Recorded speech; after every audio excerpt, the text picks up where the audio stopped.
hopefully there's no earthquake. There's an exit there, there's two there, and there's one there. So why are we doing this event? Because as you show by coming up and attending this, the hunch has been confirmed that there's a large number of people that don't know enough about a topic that this entire startup and tech economy relies on, which is startup equity and monetizing, bringing disruptive things to bear. I've been wanting to do this thing for years, and it started with, my path was joining Netscape and not knowing the difference between an IPO and a PPO, and just starting just as stupid as you could be and learning more and more and more. And my co-tenant in the building we work in downtown Palo Alto, Mary, turns out a former school teacher actually has built a business that I would have loved to do if I was a lawyer, which I'm not. That, by way of saying that, I'll warn you, I'm not a lawyer. Nothing I'm saying is legal counsel. And then I'll let Mary introduce herself. I'm Mary Russell. I started my legal career as a corporate attorney at a big Silicon Valley law firm and did a lot of corporate deals where these kind of equity instruments, they call them, are created and then turned into cash or other stock in an IPO or an acquisition. So I saw it all, and then I came out and I wanted to do a more person-centered, less all alone in my office time career. So I started just interpreting people's equity offers for them, and that turned into almost my whole practice now. It's called stock. I do this every day, so I have a passion for it. I want to share the information with people, so that's why I'm here. All right. So to be clear, this event is this is all about you. What we're doing basically is trying to get a bunch of folks together and collectively build and own and extend what we think are a set of essentially inalienable rights that you have as an employee at a startup that primarily pertain to transparency around equity information.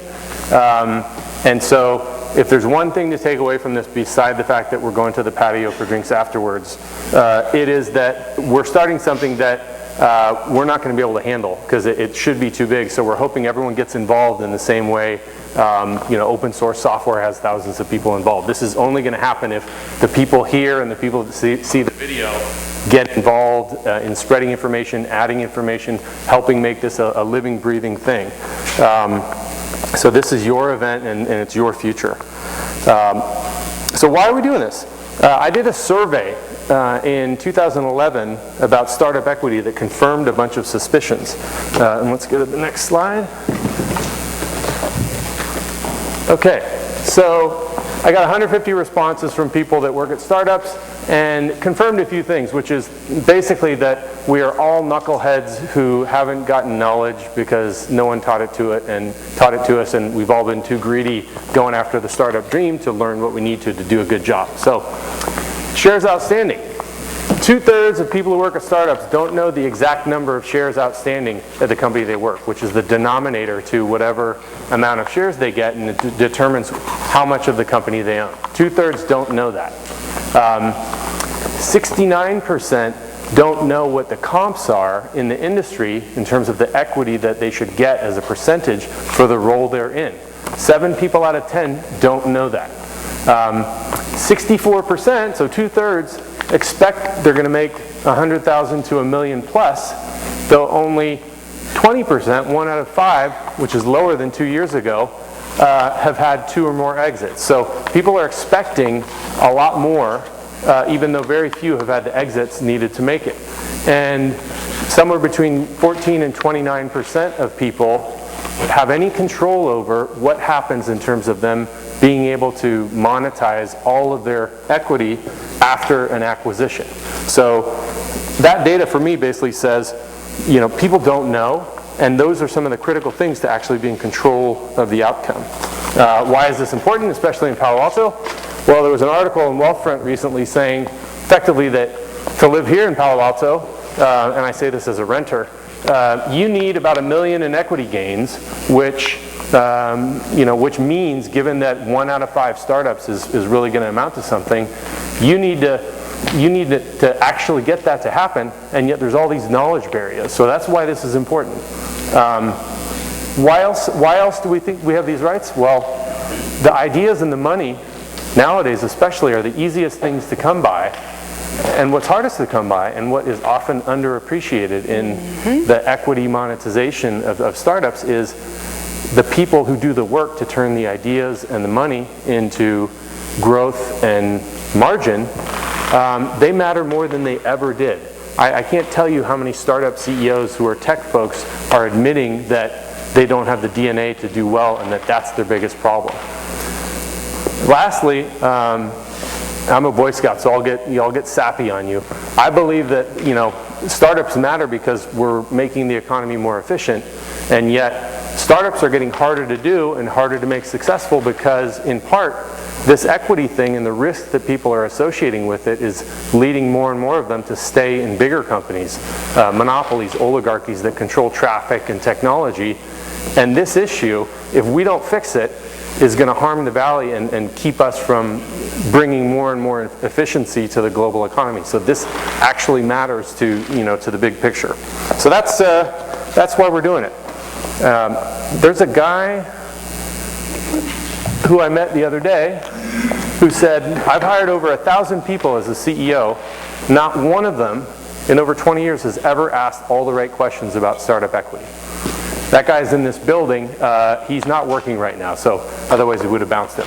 Another one who starts a bunch of startups pretty much serially said, yeah, the knowledge doesn't exist, and if people aren't asking the questions, I'm not going to tell them. So therein lies the problem. You have people on the other side of the fence that aren't going to help you because their whole job is to take advantage and monetize the information asymmetry. So that's the stake here. With that, I'm going to hand it over to Mary. Again, she is a lawyer. She deals with the actual functional processes of turning what rights people want into actual rights that they can secure. And she's going to run through a set of proposed, Bill of Rights. And again, this is something that you should participate in. So at a point a bit further, we're going to ask those who want to either come up and ask questions, talk about stories that they want to, reveal, add anecdotes, and we'll go from there. Okay. So you're welcome to be thinking of your anecdotes if you feel comfortable sharing them as I'm talking. This happened to me, I nailed it, I got what I needed, or this happened to me, it was not a good situation. So if you want to think of those, I can't see you all very well, but we'll call upon you later to see if you want to share. So before I start talking about what we've called the Bill of Rights and the 10 Commandments, I want to tell you what we mean by the Bill of Rights. This is what you ought to expect from a company, what you want to see from a company, what you mostly would imagine would happen at a startup in the sort of ethic of we're all in this together, we're doing this together, we're sharing in the outcome, I'm one of the owners of the company. But these aren't necessarily what you are going to see. So we've set it up so each right that we think you should expect comes with the responsibility of what you need to do to make sure it is your right and this is really your ownership in the company. That's all I had to say about that. May I have the next slide, please? Yep. Okay, so this was one thing that Chris was talking about. We'll start with the right to know. Okay? We think, and other people who know think, that you should have the right to ask questions and come to understand what part of the company you own at each stage of the company's growth, because it changes over time. I'm going to start with a very elementary school overview of a startup and what happens, just so you can see how to calculate your ownership percentage in a company. And then I'll tell you a little, or maybe I'll start with why that's important. I'll start with a little story. Okay, so founders get together. They decide they want to create a company. There's no value to the company. It doesn't exist yet, and there's no shares outstanding. They go to the state, they create a corporation. This is a new baby corporation, They assign their ideas to the corporation, so it owns all the intellectual property, the ideas, and anything that they contribute to it, and then they divide it up, probably half and half. So then they may start by taking investment rounds, okay, so they issue more stock. So there's more shares outstanding. So the founder's percentage is diluted or becomes less valuable as they start to give shares to other people. So you come in and they say, oh, this venture capitalist has recently valued our company and put money into the company and it's worth $10 million. And we're going to give you 10,000 shares. Aren't you excited? What the heck does 10,000 shares mean, right? What you want to know is what percentage of the company are you being granted? Do you have anything to add on that? Yeah, just to bring back to the data, 2/3 of people surveyed do not know that number. They do not know the shares outstanding. That is a shocking statistic because if there's one thing you would think everyone would know or find out, it's that. Yet 2 out of 3 people don't. So it's, boil it down. Ask for the number of shares outstanding. You should never feel like you're being too pushy to ask for that, and you should never feel like you're being too pushy to ask for updates on it, because the number of times I've seen CEOs and investors and board members knowingly be silent about that in the hopes that you will think the number that's the denominator for how much of the company you have is the one that was said 12 months ago. I've stopped counting how often that happens. So it's a number to know, and it's a number to know the whole time you're there as it changes. Can we ask a question? Yeah. Does one take the verbal response as fact, or is there a way to verify the number of outstanding? I expect people to tell the truth, but I would... Yeah, he asked, do you take their verbal response? If you ask, what is the number of shares outstanding, or I call it fully diluted capital, I'll get into that in a minute, and they give you a verbal response, do you take that as fact? I know Chris likes to get things in an email. He doesn't necessarily do company research. I mean, I'm so nosy, if I was going there, I'd probably research everything I could find on the company from their corporate documents, but I think it makes sense just practically to ask and get it in an email. I've played dumb once and it made me about $400,000. So you say, listen, I don't know much about this whole equity thing. Could you give me some scenarios for how much I would make in 3 different exits? One that's below what they, like a bad outcome, middle outcome, really good income, their outcome. And if they give you that back, they're creating a document that basically expresses their representation of the equity structure. So that's one way. But what we're trying to get to, and this is something you guys all have to make happen or it's not going to happen, is get to the point where companies compete to have a better chance of hiring good people like you by endorsing a Bill of Rights, a common level of transparency. So that's one of the big outcomes that we have to go for, is get it to the point where you don't have to ask, because they say and they follow through on giving this bare essential data so that you don't have to feel like you're being too pushy asking to go beyond a verbal representation that might not mean much. Let me just say one more thing and then I'll take these questions. I put this is the only blog that I did specifically to answer these, but I put one up on Right to Know, just kind of how to go through the process of knowing your value and your opportunity, which we put as the commandment for this one. No, they're not going to tell you this information. Why would they if you don't ask? Right? We would like to get it to the point where they offer it because they want to be competitive and they want to be open, but you have to know your own opportunity.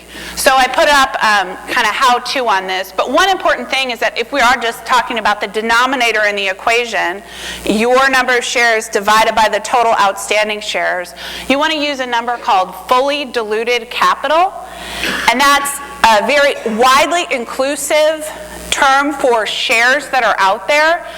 Issuing stock is a very complicated process. There's a lot of kind of nuances of these shares are out there, but these have been reserved to issue to employees. These have been promised for convertible note holders, So when you ask for the denominator, say very specifically, I want to know the number of shares outstanding on a fully diluted basis. I want to know everything's out there so I can have a realistic understanding of my percentage ownership in the company. Yes? What if you ask and they won't tell you? Yeah. What was that from the crowd? It's a bad. Well, I would follow up with that. What if you ask, they tell you, and there's been a senior management change, you ask for an update, and then they won't tell you? You know, if you know what you're worth on the market, and you know what that means to not know that in terms of your fidelity to them, then it's really decision time for you. One of the things we want to get to here again, though, is you should have something that you can use. One of the things we're going to put up on the startuprights.org site is a document that any number of employees at one company could fill out anonymously and say, we want to know these things and we don't feel like we know them. There you go. What company is going to say no to that? I've gotten myself started down the path of getting fired despite being good at what I do because I threatened to send an email to the whole company with the updated number because the CEO didn't seem to want to do it. So that's probably not the right approach from a career enhancement perspective. So everyone needs to band together so it's not a person sticking their necks out. And let me add to that for just a second.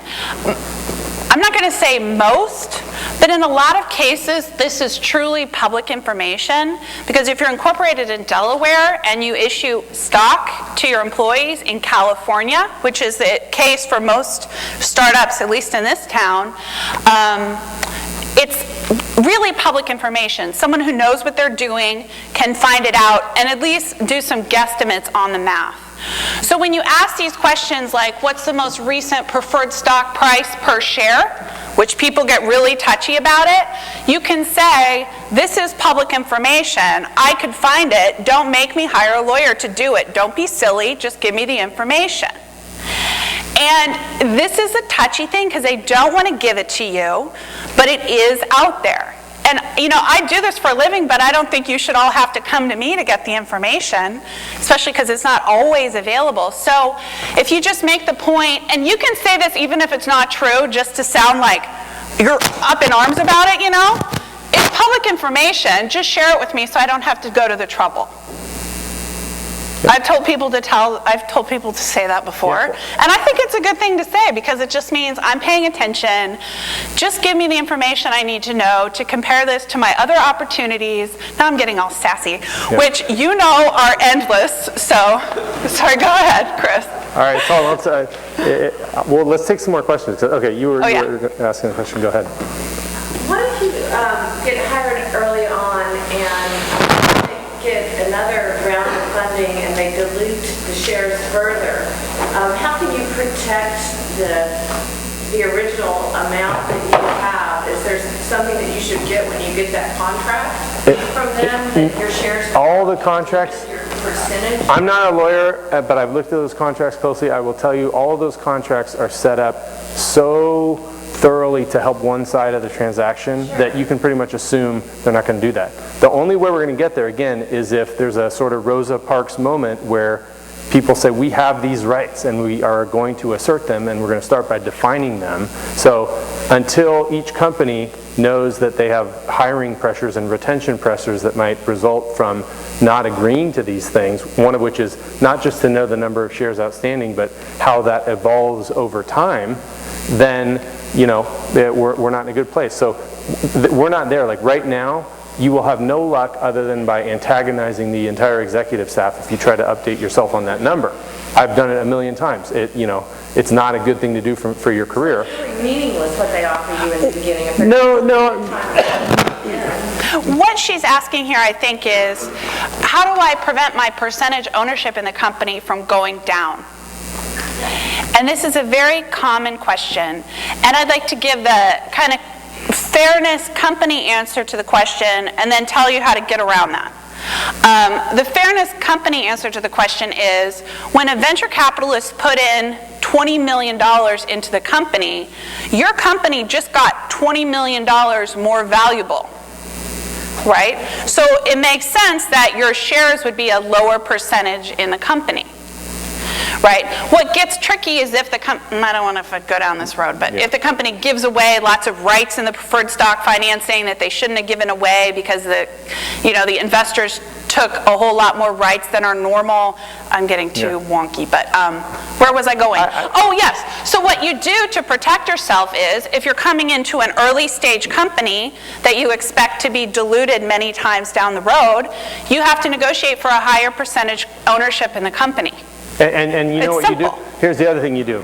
You guys go out and find, just like everything is now defined on Wikipedia, you guys go out and find and bring together all of the articles with data on what equity comps are for roles and what the topping off process or the additional grants are for different roles and when they tend to happen. The first thing is all that data needs to be brought together. There's 500 people that I've talked to over the last 5-10 years who've asked me questions about this and who are relying on whether or not I've bookmarked things. That's a horrible situation. So we need to bring that data. It exists and we need to get more of it. So let me just finish his plug for going forward. So we have a site set up that our Leona made. I don't know where she went. It's called startuprights.org. So we put these rights and obligations on there. And also there's a page for stories that we'd like you to add, and also for links. I already loaded it up with links to research. Some of them are mine, I have to admit, on each of these rights and obligations. But just sharing information there, making that the central point. It's Wikipedia type of deals. That's what it is about democratizing information. That's what we're trying to get started here. So just sharing that kind of information online is important. So we're going to go to the second one, and I'm going to leave you with this. When I have a problem with one of my Macs, and because I'm not technically savvy, all the time now I find the answer in some Mac discussion forum.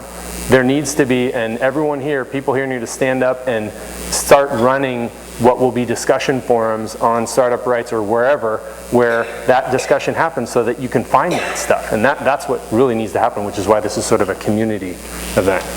Okay, next slide. Okay, quick question. Just a quick Yeah. follow-up to that question. Correct me if I'm wrong, but sometimes if you're a key hire, if the employee requests an anti-dilutive clause, at least to the next series round, it is entertained. Yes.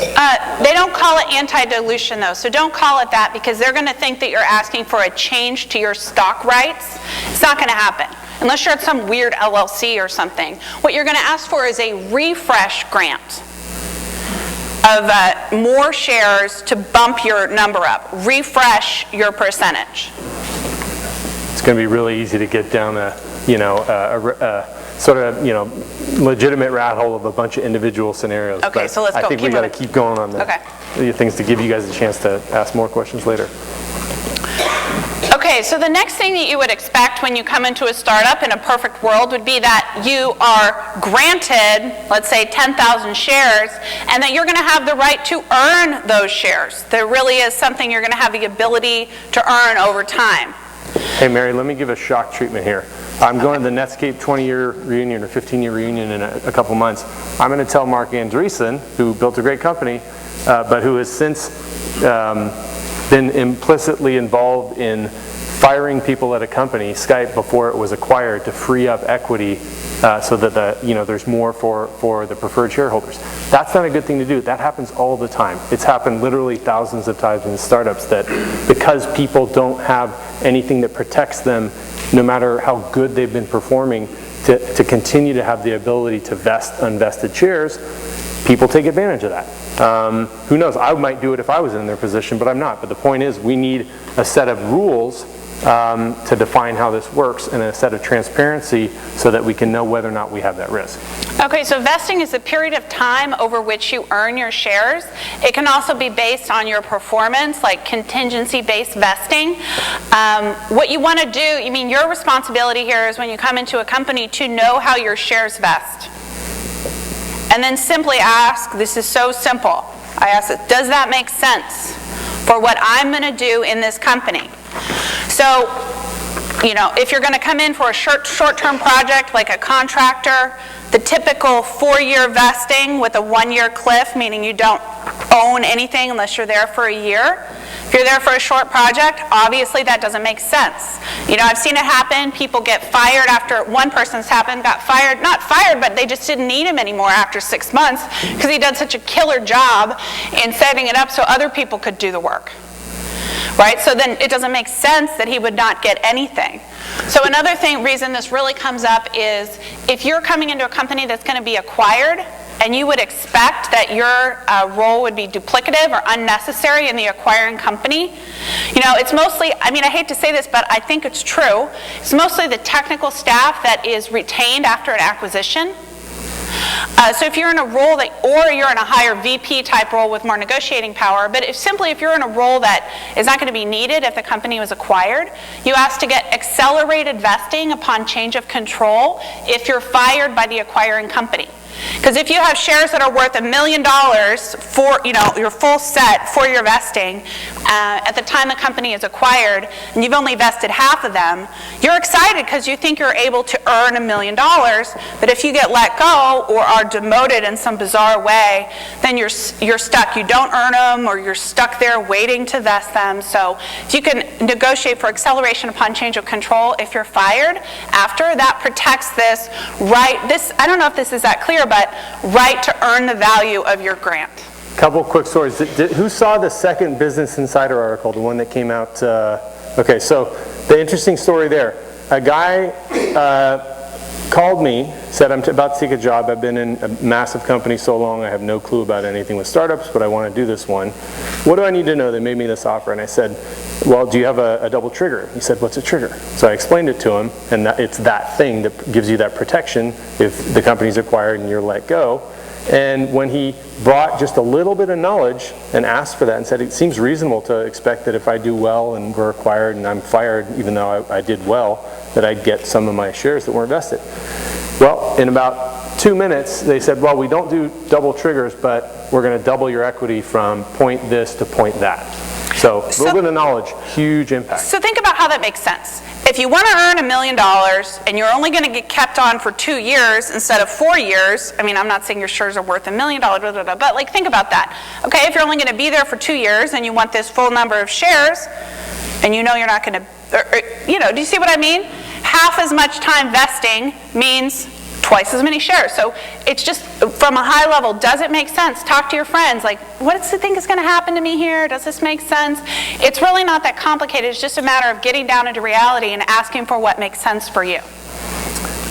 Quick anecdote. Oh, sorry, go ahead. I was just going to say, I've asked for that a couple different times, and the story that I always get back is that this is a bad thing for the company because if somebody wants to acquire you, why would we, that would make it worse for them because they wouldn't want to acquire the company where employees are just going to leave if they That's single trigger acceleration.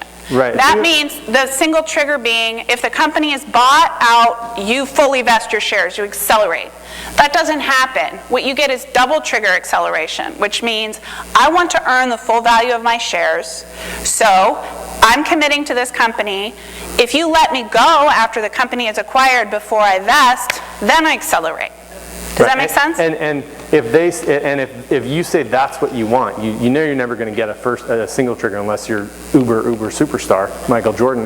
If you ask for a double trigger and they say, well, acquiring companies aren't going to want to have that in place with employees, and you say, so you want to make sure that an acquirer can take my rights away to earn what, you know, against the value I brought to you.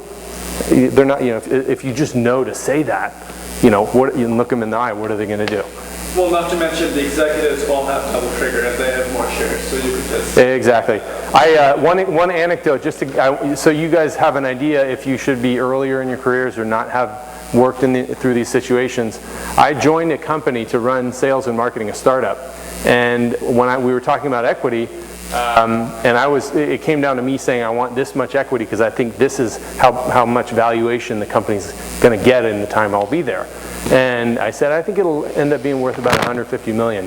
The VC, top 3 VC company in the world looks me in the eye and says, Chris, we don't do things for less than $500 million. I'm not here for that kind of outcome. Turns out they had signed an LOI to be acquired by a top 3 internet company 3 days before, And I was, the increased confidence that the short-term revenue numbers would occur from me joining as head of sales kept them from having to have an earn-out, and so they could do an all-cash deal. They're willing to look you in the eye and do that, and that is what great investors do, putting the morality of it aside, is they do what's necessary to win the game. So, you got to take care of yourself, because things like that will happen, and you can either slash their tires or put on an event like this.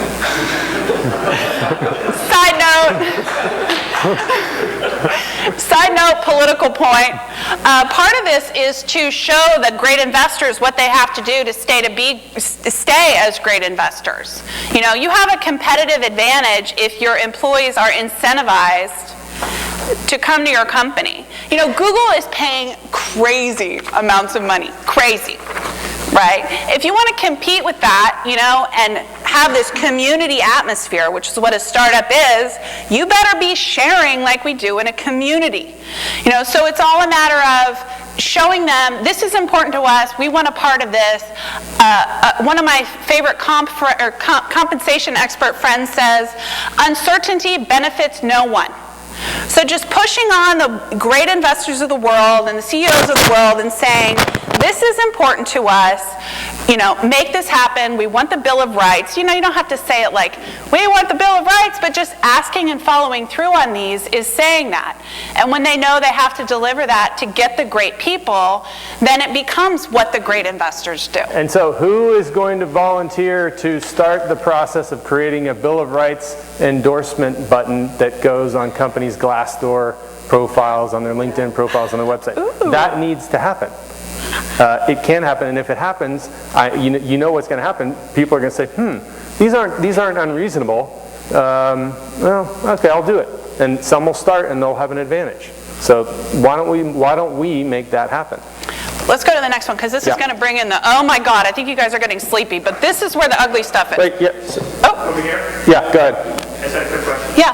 When you're negotiating a double trigger, you say generally, you say like, in the event acquired and unacquired, you negotiate a percent that gets automatically vested, or is it like maybe a percent of what's remaining? Because I can see like if you're like 1 year into 4 years, you still have 75% of your outstanding. You sort of negotiate, always go for the 100%. The way it shows up is in the documents is percentage of total grants. Okay. In most cases, but you can talk about it any way you want that makes sense. Yeah. Thank you. And sometimes 50% is what people settle on. Oh yeah, so if they say no acceleration upon change of control double trigger, you can say, well, how about half? You can always mess with these people. Well, let's take one more question on this, and then. Okay. In general, when you refer to preferred price per share or preferred price, is that the same thing as FMV? No, here's a... Wait. Yeah. Yes, he asked, is the most recent preferred stock price per share the same as the fair market value of the common stock? No. These are very different things, and here's how it's important. The fair market value of the common stock is set as low as possible to help incentivize employees so we can give them cheap stock. It's related to the tax code. It's called a 409A valuation. It's for the common stock. This has nothing to do with company valuation as you read it in the papers or you understand it based on preferred stock. The company valuation is the fully diluted capital of the company, all the shares that are out there and have been promised, times the most recent preferred stock price per share. This is in my most recent blog post on my site, how they calculate valuation. And then so when you're going into a company, if you want to think just in a general way about what have my shares been valued by a VC, you can take the most recent valuation of the company times your percentage ownership in the company. That would give you, this is what a VC has most recently valued my percentage ownership in the company at, or you can take your number of shares times the most recent preferred stock price per share. But so, what she said is so far over my head it's not even funny, which is why we need a set of transparencies for this that include examples that make it impossible for someone to argue should they have misrepresented things, that they were being honest or dishonest. We need simple examples that knuckleheads like me can understand, and we have to do that. We have to create a formula and a document and ways to force these things to be transparent, or it's not going to happen, because so few, not everyone can hire Mary. She couldn't handle everybody if they all wanted to do it. So we need to force out of companies the data so that we don't have these questions in the first place. And if that was over your head and you want to request a blog post on it, just send me an email, because I'll forget we ever had this conversation. Okay, one more over there, and then we're going to move on to the third one. I want to move on, but just to simplify, isn't it basically true, not getting into liquidation preference and bad scenarios, that the preferred has some sort of multiple over the common? Isn't that the usual case? This comes up in, when you say a multiple, do you mean in valuation? No, like in Yeah. Let him finish. number of common. No, I had this question from a client today, really smart guy. In almost every case, preferred stock converts in an IPO into one share of common stock. Acquisition It's called, let me finish. It's called one-to-one conversion. If you're at a company with 2-to-1 conversion, give them a weird look, and I don't know. But VCs who've contacted me about this event and said, listen, it's not really a problem. We think it's about 3 out of 4 that the preference isn't messed up. The thing I told you about earlier that happened to me, it was a 2x preference, and it wasn't until big internet company walks in the door and says to everybody, we're glad to have you. Here's your, you're going to make this much per share, that everyone in the room's jaws dropped because it was 40% less than they thought. And it had to do with what the preference, what acquisition price the preference kicked in at. And it was so high that when they acquired it for the reasonable price, the preferred guys got paid first and everyone got paid less, which is why a major thing everyone needs to know is just the basics. What is common, what is preferred, and what's the process whereby that preference plays out, and how much will that's only important in an acquisition, by the way, not an IPO. I'm sorry? The question is, how do you tell the company these tend to be complicated issues, so how do you, you can't just multiply the shares if you got preferred, common, and stuff, can you? Did you say you can't do what? Well, I'm asking how you compute your percentage of the company if you own X number of common shares. Should we answer it or come back to it? let's take a vote. Answer it or come back to it? Answer it. Okay. What we're saying is, I just want to make sure the question is clear. You're taking a job offer. You want to understand what you would get paid out in an acquisition, because liquidation preferences don't matter in an IPO. You're trying to calculate what you get paid out in an acquisition. Okay. Hold on. Mary and I are super tuned at this point. The example I gave earlier, ask for a spreadsheet that says, how much would I make in 3 different scenarios? Oh, this is how he calculates it. He asked this them. This made me $400,000 when the one guy who wasn't totally screwed when the acquirer came in and said that was me, because by chance, out of worry, I'd had them give me those scenarios, and it was the recruiter who gave them to me. When I gave that to the CEO, who until that point was a friend of mine, he folded like a deck of cards, and they immediately said, we'll give you, I think it was half of the difference, but you have to be quiet about it. You have to be quiet. Okay, so what does that tell you? So this is in my posting on how to for right to know, but you can ask the company if you're going to do that. Tell me what I would make if the company were purchased at today's VC valuation.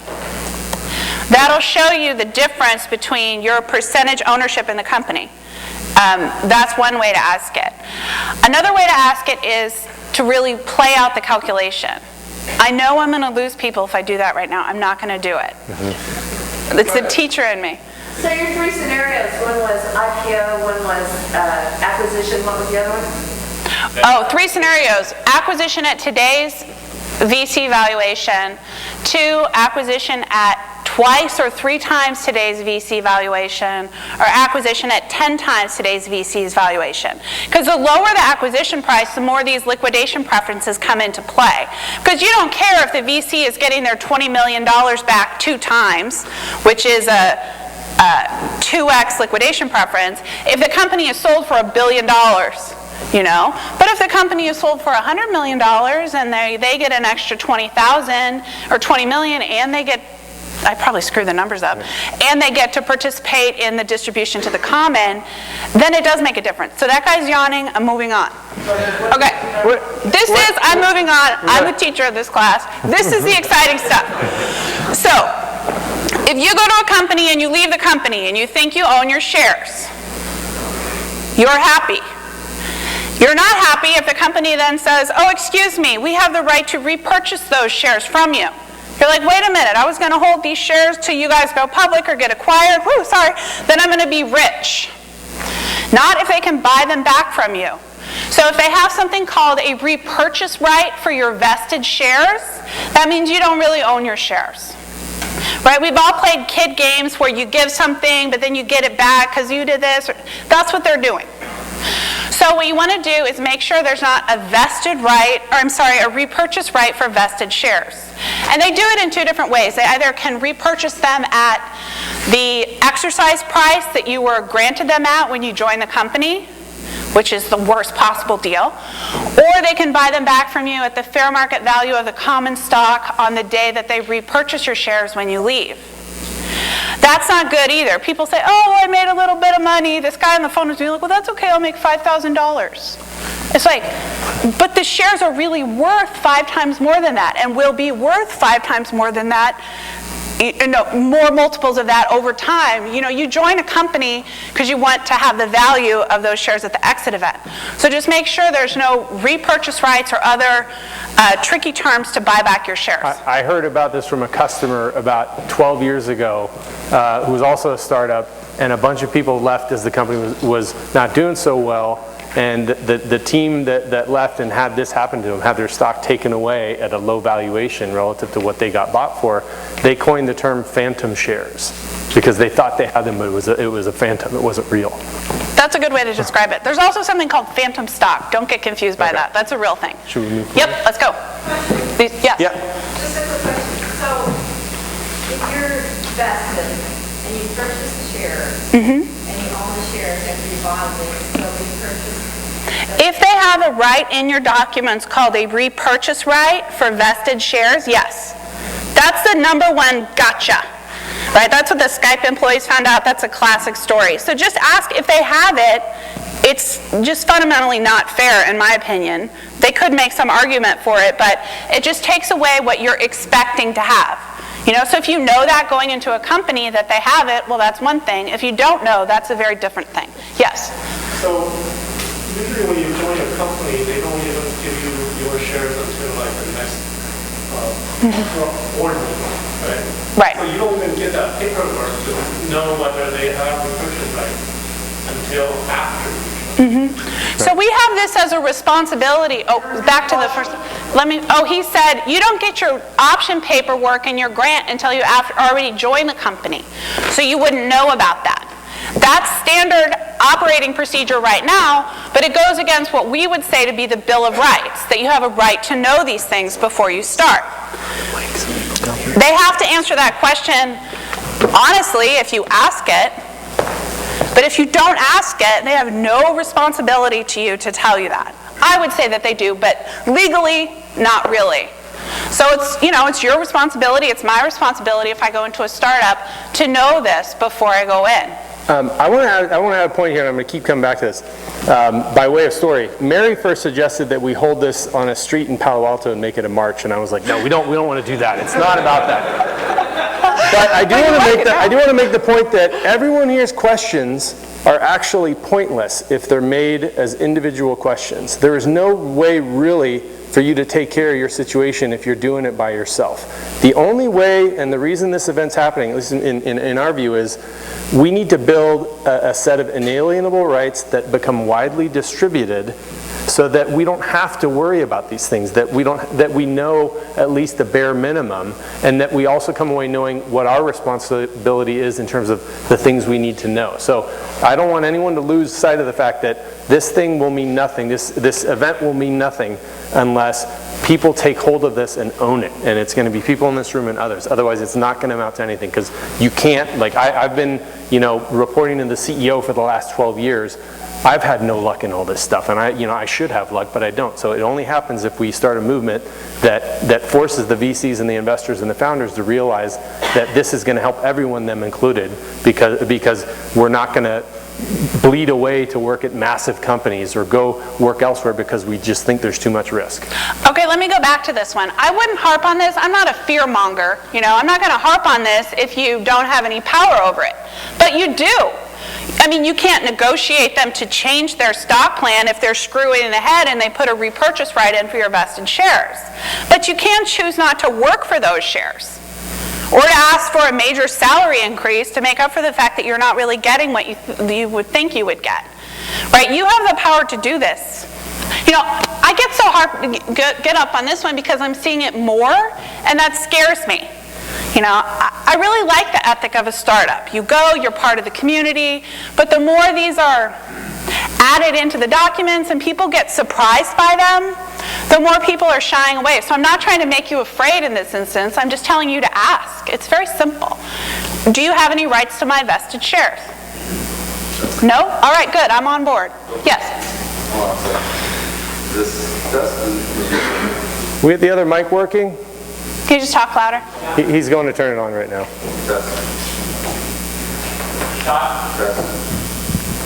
Test. There we go. There we go. Actually, what you guys are doing is you will get calls from the VCs and founders to asking to shut down this program. They don't like it. So how do you going to handle the pressure? Me? Both of you. I don't work for anyone. I work for y'all. Okay. And you? I don't give a... No, I think what's going to happen...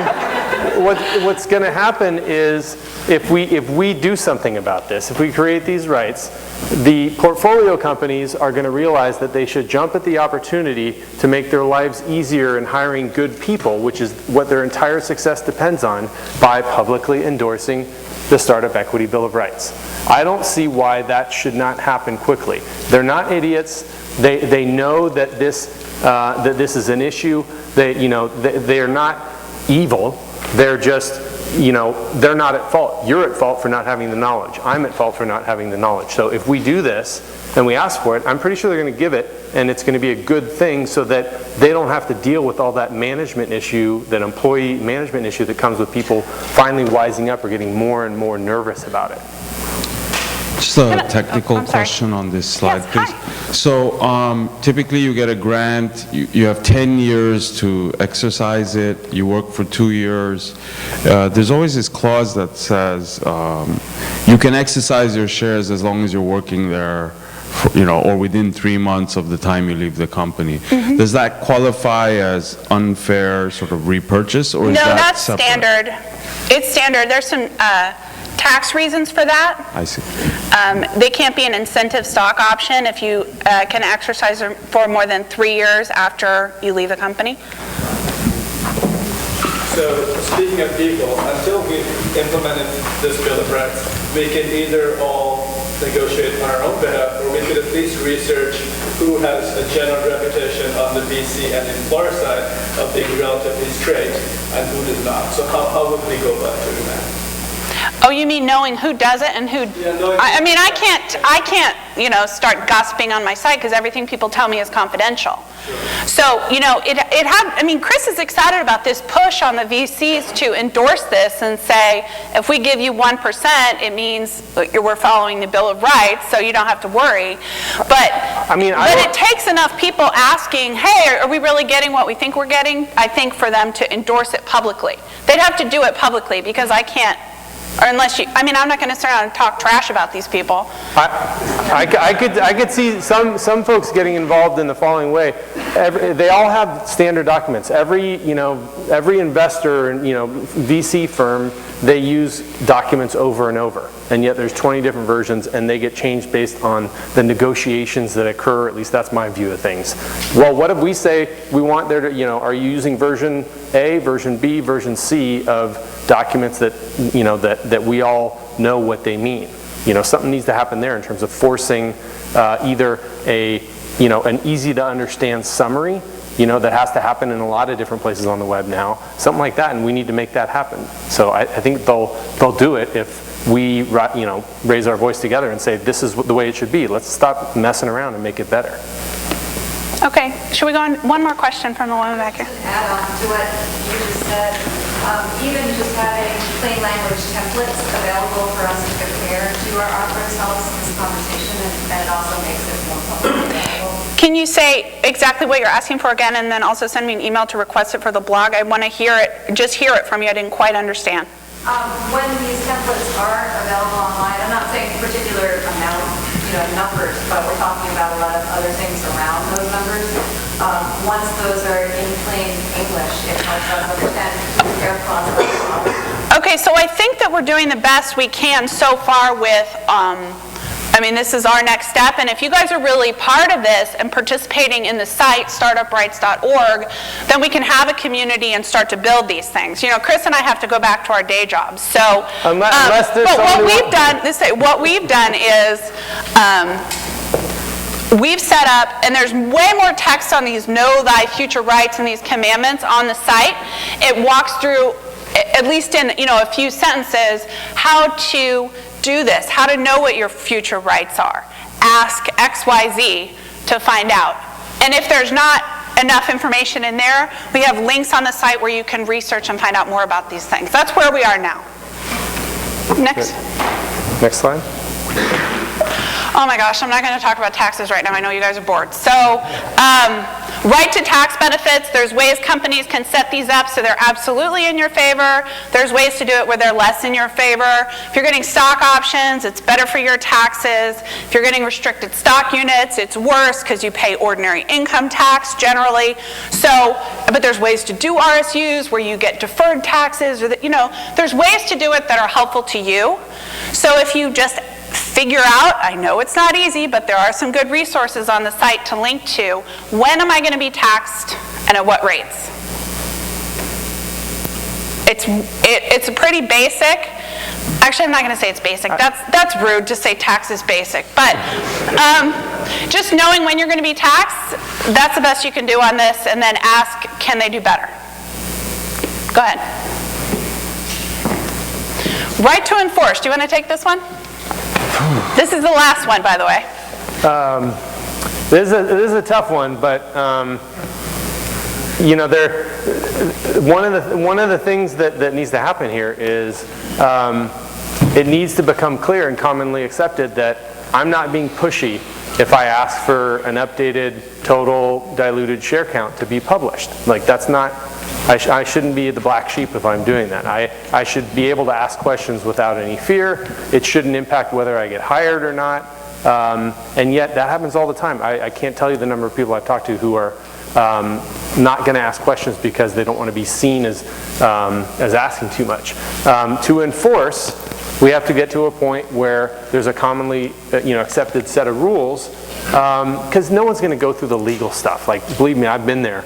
By the time you look at it, you're like, okay, it's not worth the time. I can't do it. So the time to enforce is at the beginning by getting everyone knowledgeable, and then the employer to say things up front that are an agreed upon set of transparencies. That's how to enforce it. I don't know that there is a way to enforce it after the fact. There's a lot of people in this room who have situations that have occurred since they joined, or realizations that have occurred since they joined. There are things you can do about it, but the time to enforce is before you join, when you have leverage because they want to hire you, and you get to decide whether you do that for them or not. And then I want to make a point on this one, and this is very much like, take this home and own it as your responsibility.